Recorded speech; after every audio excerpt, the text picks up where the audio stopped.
Market చూడు మనం ఆ రోజు ఉండే పరిస్థితుల్లో ఆ మార్కెట్లో fish market, mutton market, chicken market ఇవన్నీ కూడా అది ఉండే ఇబ్బందులు ఉన్నాయని చెప్పి ఆ రోజు సెంట్రల్ గవర్నమెంట్ నుంచి ఫండ్స్ తీసుకొని 5 కోట్లతోటి ఇది తెలుగుదేశం టైంలో మేము కట్టడం జరిగింది.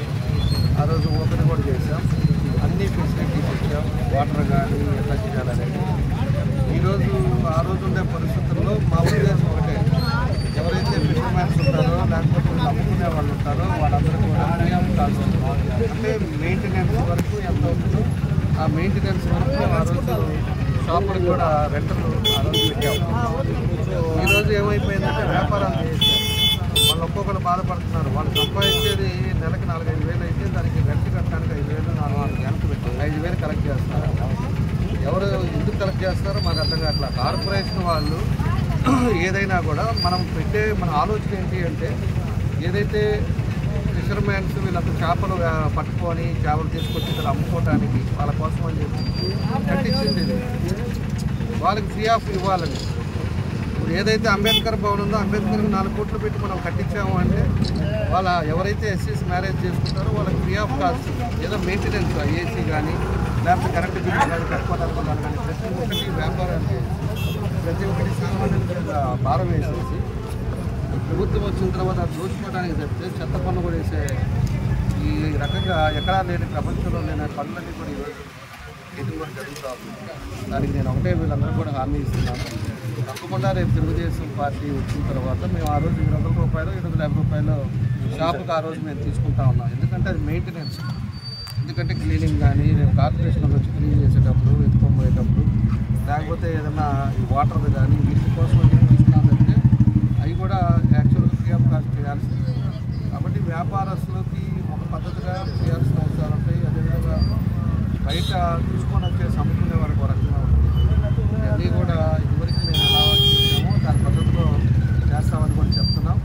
అటు పక్క ఒక షెడ్ కూడా మన ఆడవాళ్ళు వాళ్ళంతా కూడా కింద కూర్చొని ఎండలో కూర్చొని మేమంతా కూడా ఇబ్బంది పడుతున్నామని చెప్పారు. దానికి ఖచ్చితంగా రేపు తెలుగుదేశం పార్టీ షెడ్ కూడా ఇమ్మీడియట్గా దాన్ని శాంక్షన్ చేసుకుంటే షెడ్ కూడా వేపిస్తాం. ఇంకా దీనికి ఏదైతే ఉన్నాయో దాని డ్రైనేజ్ సిస్టమ్ బాగలేదు, డ్రైనేజ్ సిస్టమ్ ప్రాబ్లం ఉంది. డ్రైనేజ్ సిస్టమ్ కూడా దాన్ని రెక్టిఫై చేస్తాం, డ్రైనేజ్ సిస్టమ్ కూడా కంప్లీట్ చేస్తాం. ఇలాంటి ప్రాబ్లం ఉండేది కూడా మేము చూస్తామని చెప్పి కూడా మేము చేస్తాం. వాళ్ళందరూ కూడా హామీ ఇస్తా ఉన్నాం. వాళ్ళకి ఏది కావాలో ఎట్లా చేస్తే బాగుంటుందో రేపు గవర్నమెంట్ ఇచ్చిన మళ్ళీ వచ్చి ఒకసారి వాళ్ళందరితో కూడా మాట్లాడి చేస్తామని చెప్పి కూడా చేస్తాం. ఇది చూడండి, అది వరకు ఇక్కడ అంతా కూడా చెత్త ఉండేది, ఒక పక్క చూపించాము.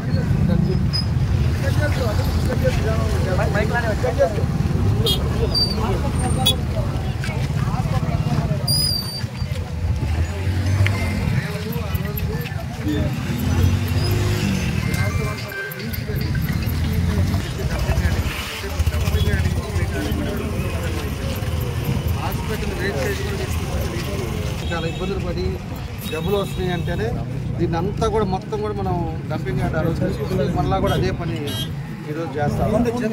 ఇక్కడ కూడా ఆలోచన ఏదైనా కూడా ఒక ఆలోచన పద్ధతులు ఉండాలి, మనం చేసే పద్ధతి ఉండాలి.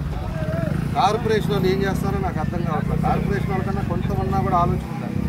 ఒక పక్క డంపింగ్ యార్డ్ లేకపోతే అనుకోవచ్చు, డంపింగ్ యార్డ్ పెట్టాం, వెహికల్స్ ఉన్నాయి, వెహికల్స్ అన్నీ కొన్నాం, ఈ చెత్త పనులన్నీ అన్ని బండ్లు ఉన్నాయి, తీసుకొచ్చి ఇప్పుడు వేయటానికి ప్రజల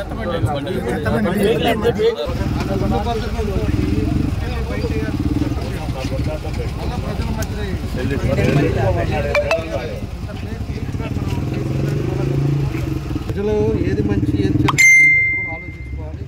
రేపు వచ్చిన తర్వాత దీన్ని ఆ రోజు ఒక మంచి చేద్దాం అనుకున్నాం, లేక్ చేద్దాం.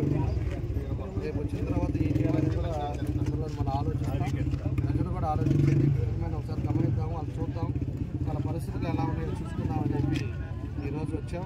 వాళ్ళు కూడా చాలా ఇబ్బందుల్లో ఉన్నారు. తప్పకుండా వాళ్ళకి ఏదైతే గంటలు కానీ ఇవన్నీ కూడా నార్మల్గా తీసుకొస్తామని చెప్పి తెలియజేస్తాం.